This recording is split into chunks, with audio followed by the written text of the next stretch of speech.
howdy, and I nearly swore, but I'm trying to go against that so that can fit into your new policies, YouTube. Howdy, this is Paradox Does Stuff, and I just come back from EGX, which was a Eurogame. I don't know what the X stands for. Do you know what X stands for? Expo. I don't like how cheap that is. Which was in Birmingham, and I had a horrible time getting there and a horrible time getting back. But the convention itself made up for it, which is new because I don't really like going inside conventions because it's like seeing eBay in front of you, a bunch of things you're never going to buy, and it's always the same stuff. But this was different. You got a bunch of free stuff, and more importantly, I played Kingdom Hearts 3. Let's talk about it. Let's talk about it. We've seen the Toy Story demo before, and the Olympus Coliseum demo. It's well and good seeing it in a video and trailers and stuff like that, but when you play it, there is something different to it. So you can skip the cutscenes and you can go straight into it. The first thought I had was, for the Toy Story demo, that it was quite overwhelming. And I don't know if that's just a demo kind of letting the abilities come faster so you can playtest them or whatever. But they were quite in your face, and you just kind of like hitting buttons like, you can hit the buttons. Jesus Christ, what the is that? Scared the out of me. So the abilities come quite frequently, and they are good, but they are very overwhelming when you first do it. So on first play, I played both of the demos twice. The first play, I enjoyed the Olympus Coliseum demo more because, as far as we're aware, that's going to be the first world in Kingdom Hearts 3, and it does feel closer to a Kingdom Hearts experience that you maybe feel used to. It's quite close to 0.2 Birth by Sleep. So you get, you know, one of the things I tried out was like second form, which I didn't really get too much. Because I was just so in the moment. I was like, buttons and Kingdom Hearts 3, and it was very surreal playing it. So the second time playing it, I felt a lot more relaxed, and I enjoyed the Toy Story demo more. It did feel kind of weird in parts, and I'm not sure if that was the game or if it was just the controller I was using, but I noticed it on a lot of the demos I tried out. I tried out a few demos. I tried Spyro and Sonic Team Racing and things of that nature, and even Spider-Man, a game that I platinumed in 2 days, by the way, felt quite strange. So I'm giving it the benefit of the doubt, and I'm also giving it the benefit of the doubt in the fact as this demo we played, it's an older demo now. This demo's been through a few events. It went from the first Kingdom Hearts 3 premiere event, which content creators were invited to go to test it out first, and then it went to E3. It's currently at TGS, and it's still at EGX. So it's been to a few places, and the flaws that other people have already touched on about it, I'm going to touch on again. So it did feel pretty floaty, and there was a bit of an input delay. So Sora jumps in the air, he'll come down, there'll be a little pause, and then he'll touch the ground. Where for Kingdom Hearts 2, he just comes straight down naturally. Even during combat, if Sora's fighting, he's gonna swing and gravity is still in effect. He's coming down. Where Kingdom Hearts 3, you kind of go forward in your attack and then come down, which it feels weird. It does look fantastic, and there's no, like, all these trailers that you're seeing. There's none of these trailers that you're gonna see that are gonna compare to seeing it on your own screen where it's not compressed. And that's the same with any game, but like, so seeing it in person, it blew me away all over again, man. The Toy Story level just looks, it could have been, I'm not going to say it was Toy Story 3, but if you drop that and said this is a deleted scene from Toy Story 1, I'd believe you. It looks that good. I've heard some people say that the voice actors doing Woody and Buzz don't sound great. I'm going to disagree and say they don't, it's not Tom Hanks and Tim Allen. Woody. Not Woody Allen. Sorry, Tim Allen. Yeah. Tim Allen and Tom Hanks. You can tell it's not them. But in my opinion, you can only tell it's not them because they wouldn't take the job. They sound good. They sound good. Like, it's never going to be. His brother. So. Yeah, it has to be, right? Because he does everything. It's never going to be written as well as a Toy Story film. It's because it's not written by the Toy Story people. It's written by, it's an interpretation, so it's not going to be accurate. So simmer down on that front and give it a chance. Olympus Coliseum was the shorter world of the two, and I've heard that there's an extended demo, and I thought that we'd get to play that, but it looks at the moment like most things coming out of Square Enix that they are Japan exclusives. Just like not one, but 2 of the exclusive PlayStation 4s we now have for Kingdom Hearts 3. That's right, they dropped an exclusive PS4 this weekend, just for Japan, for Kingdom Hearts 3. So there's that.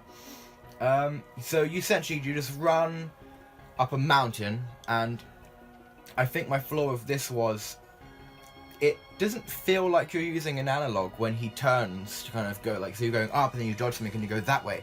It's very sharp. It feels more like a PlayStation 1 game where you would use, like, this as the control, like the D-pad, so you go up and down and stuff like that, because it does look very, it's edged. There's not like a natural curve to it. That's a minor nitpick. But if it's going to be a function that's in the game a lot, which it looks like it might be, because every pretty much room I played in the game had the white lines go up on the screen saying you can run on this wall. They didn't all have things coming down at you, but if it does become a reoccurring thing, tighten it up a little bit.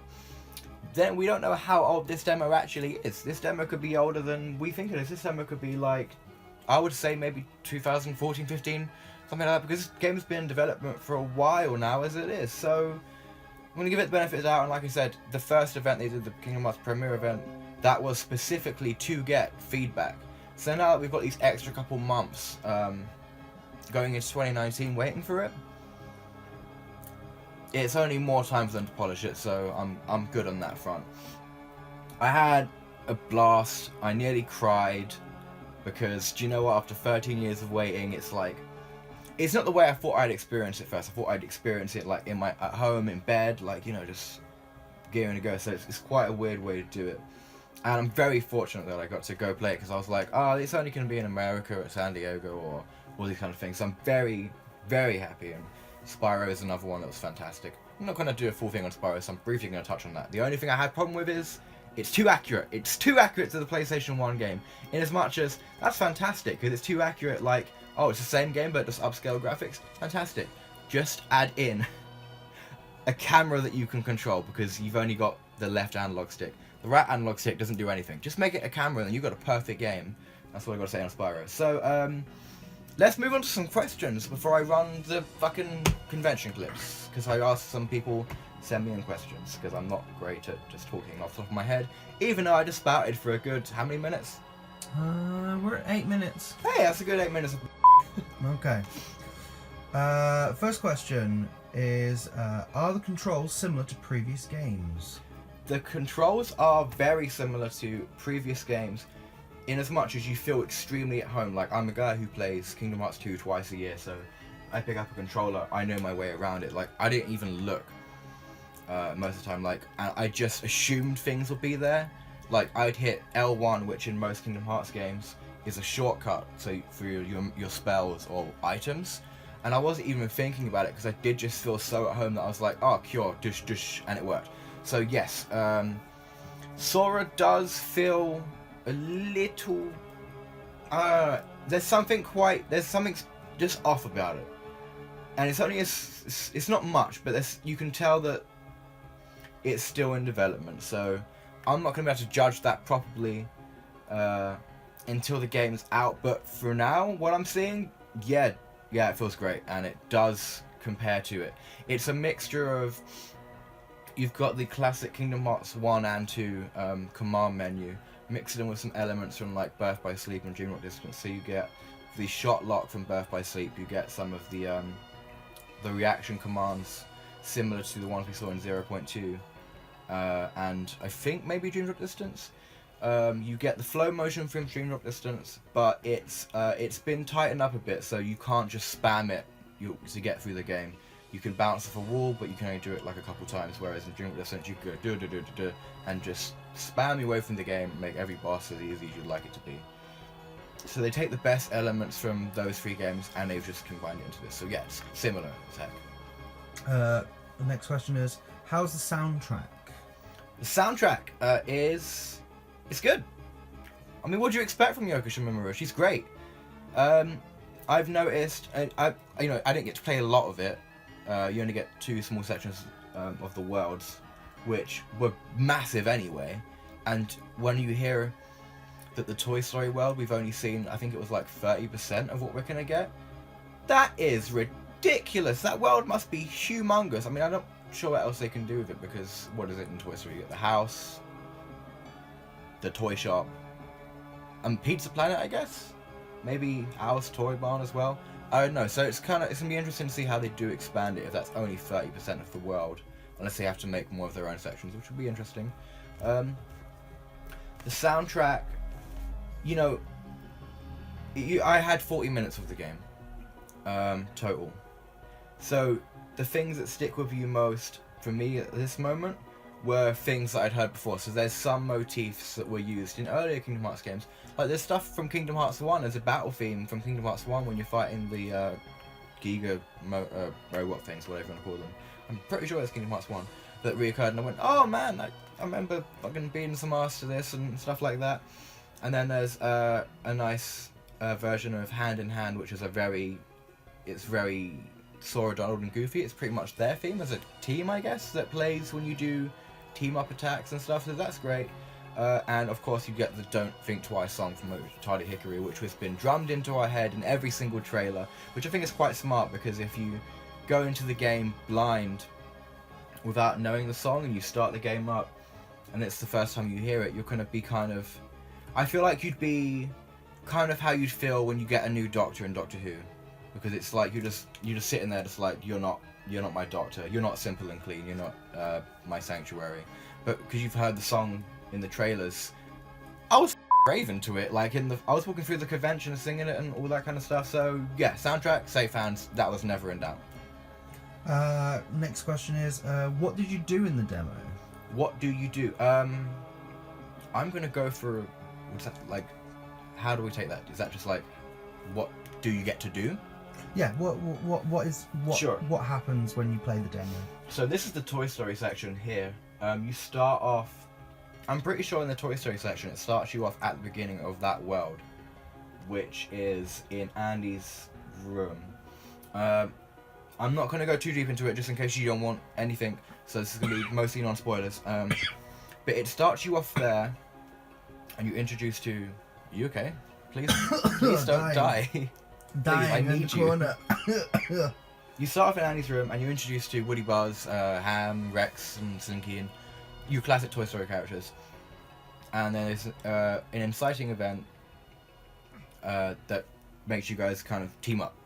And then you go to kick butt, and you jump out the window, and you're into the action immediately.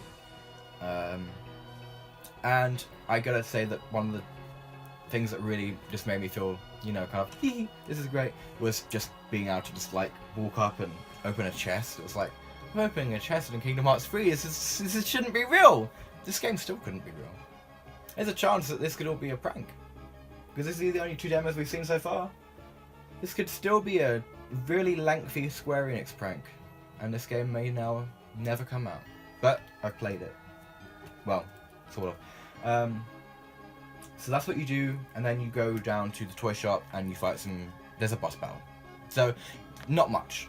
There's a little element of story, teases into the grander plot, and then for the Olympus one, it's just a straight up boss battle with a little bit of a journey to get to it. So not much, but I think a good enough taste of the game, I would say. Does the story make sense? I'm gonna say no. I'm gonna say a big fat no. And this has come on from someone who understands the story. No. It doesn't make sense. It's never gonna make sense. This is wishful thinking. Kingdom Hearts is never going to make sense. So just go along for the ride. And enjoy it. Yeah. How do you feel about Kingdom Hearts 3 coming to Xbox One? I've seen a lot of people have problems with that, but I don't, because I think it makes sense. Whereas, I think everyone had a PlayStation 2 at one point, but not everyone had a PS3. I think after the PlayStation 2, people kind of went their own ways, and we said, well, we're either going to go PlayStation 3 or we're going to go Xbox, and I think that's what happened. So, I think it's a nice way to bring back in some of your, maybe older fans who missed out on some stuff. But then that does mean that you might have to go and release these on the Xbox as well. Or you can just go watch the cutscenes online. like I did before I could afford. Crap, which game was it? I don't know. I watched one of them online at one point. Nope, that's Assassin's Creed. My bad. Final question for today. And this might actually be the most important question because it's the thing that you're going to be seeing the most of. Sure. How does Sora's butt look? Juicy. Bruh. Well, I think that's going to wrap it up. Enjoy this little montage of me having fun at EGX. I hugged Spyro! It was fantastic. And thanks to Adam, who was dying over here but managed to hold an umbrella with a phone ring and a phone for 20 minutes.